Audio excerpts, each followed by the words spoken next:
જય શ્રી કૃષ્ણ મિત્રો. શ્રીમદ ભગવદ્ ગીતા અધ્યાય 1ની સફરમાં આગળ વધીશું. અર્જુન વિષાદ યોગ શ્લોક 21-22નો આજે આપણે રસાસ્વાદ કરીશું.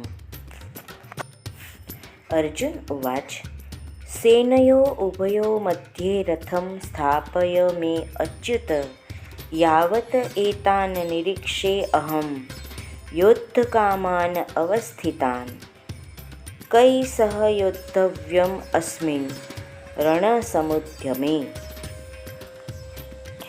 અર્થાત અર્જુને કહ્યું, હે અચ્યુત, કૃપા કરી મારા રથને બંને સૈન્યની વચ્ચે ઊભો રાખો, જેથી અહીં ઉપસ્થિત યુદ્ધ કરવાની ઈચ્છાવાળાઓને અને આ મહાન શસ્ત્ર સંઘર્ષમાં જેમની સાથે મારે લડવાનું છે એમને હું જોઈ શકું.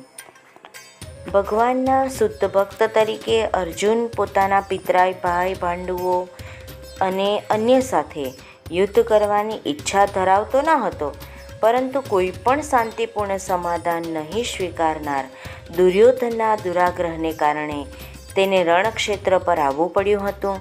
તેથી તે એ જાણવા અત્યંત આતુર હતો કે રણ મેદાન પર કયા કયા અગ્રણી પુરુષો ઉપસ્થિત હતા.